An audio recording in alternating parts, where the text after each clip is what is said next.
How's it going, Mets fans? It's your guy, Wardy, and we're doing a breaking news segment as I am currently en route right now to the Josh Hart and Jalen Brunson Roommates Podcast block party there at Central Park. I reside in Pennsylvania, so I'm taking the hike right now. I'm not going to lock eyes with the video anymore, but I need to get this segment out, folks, right now. And our latest Driving with Wardy segment, as you guys can see right now, as sadly we have some very big unfortunate news to get into. But before I do, a quick shout out to my amazing girl Lexi for recording the video for us right now to make sure I can get this uploaded as soon as humanly possible. I don't care where we are, no matter what happens, anything crucial in Mets land, we are going to break down to a T right away. And the latest news, folks, Jeff McNeil, who I was very critical of in the first half of the season, who made me eat my words and proved so many Mets fans wrong, starting with myself in the second half, right around at 850 to 900 OPS for a good stretch of games, home run heroics, gap-to-gap ability, grinding out at-bats.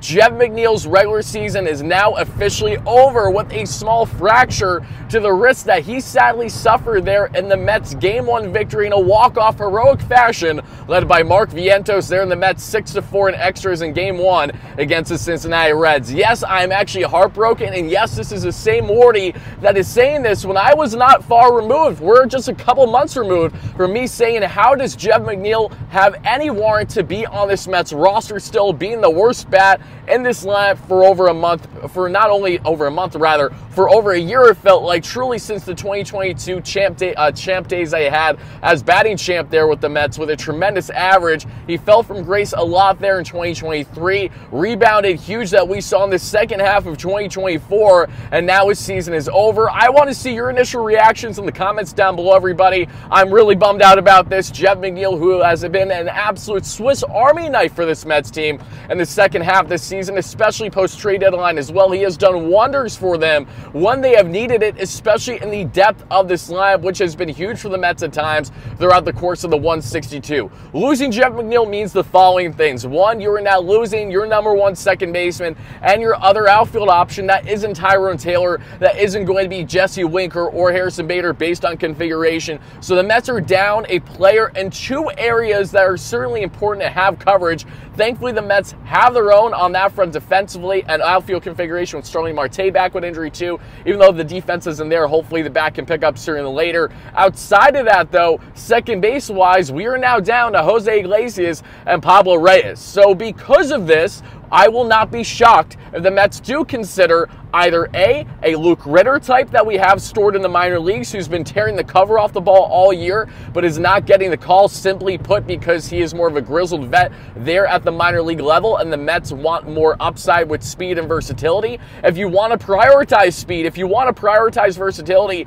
and you want to give Luis Angel Acuna consistent playing time, somewhat, this is now how you do it. Jose Iglesias is without question going to be the Mets' everyday second baseman for the majority of the games for the remainder of the season now, barring changes. But now what do they do with that secondary infield option with McNeil down? I think this is prime time to give Luis Angel Acuna an opportunity to actually have some decent playing time now that he can split based on certain matchups. Well, Jose Iglesias can come in later in the ball game as a defensive replacement, a great pinch runner as well. Luis Angel Acuna is an absolute speed demon, and while the Mets did just acquire one there, and Jose Azocar that we saw from that being in the San Diego Padres, it doesn't change the fact that Luis Angel Acuna has more upside and the sense of true athleticism that we would have there as an infield option and as a guy that can steal the base path. So when I look at Jeff McNeil, I want to appreciate him and sincerely thank him for turning many Mets fans' frowns upside down, including myself, and righting the ship this season for him. It is nothing short of an absolute damn shame to see his season end prematurely the way that it now sadly has. But how do the Mets respond from this? This has been an amazing season for them, a wild ride. Currently on an 8-game here, looking for the 9th straight, and if it snaps today, it's not the end of the world. They will push forward, I know, and I have confidence that they will do that. But how do the Mets respond from this latest sense of adversity, losing one of their most clutch bats that we have seen now in the second half this season? A fantastic grind at bat where you see him grinding out 10, 11, 12 pitch at bats more consistently than what we have seen it versus the previous first half of the season and the majority of 2023.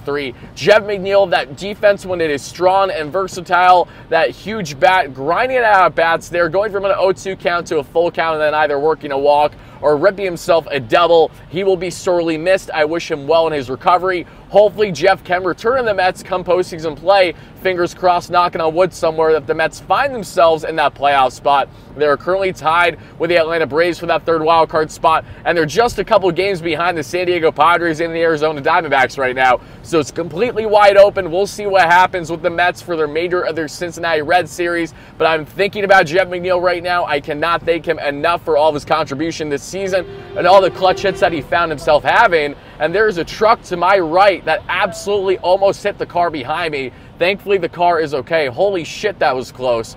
My goodness, that was not fun. That is exactly why, folks, you make sure you're paying attention while you're driving. What was that Audi doing? Holy shit. Either way, folks, the Mets here, what is going to happen next for them with Jeff McNeil? We will find out. All I got to say is this team has fought adversity, losing Kodai Senga all year for the most part, losing a lot of key guys. Earlier in the year, some of the guys leading the way for them were underperforming, and they have overcome those adversities. Let's see if they're going to be able to do that again now, losing Jeff for the remainder of the season, and we'll go from there, folks. Let me know in the comments down below, which player do you think is going to get the call for the Mets? Will they defer to an infield option and a Luis Angel Acuna, maybe a Luke Ritter, which could be a dark horse pick for some? Or would you like the Mets to consider a different option that isn't an infield option, but maybe an outfield option if they want to go about their configuration differently with a guy like Drew Gilbert, who has now hit 7 home runs in his past 15 games? Whatever your thoughts are, drop them down below, and stay tuned for our video/live stream later today, potentially live from Central Park from the Knicks event itself. So excited for that. Shout out to my Knicks fans. Apologies to my Nets fans. And let's go Mets, baby. That's Driving with Wardy. I'll see you all again real soon. Have a good one.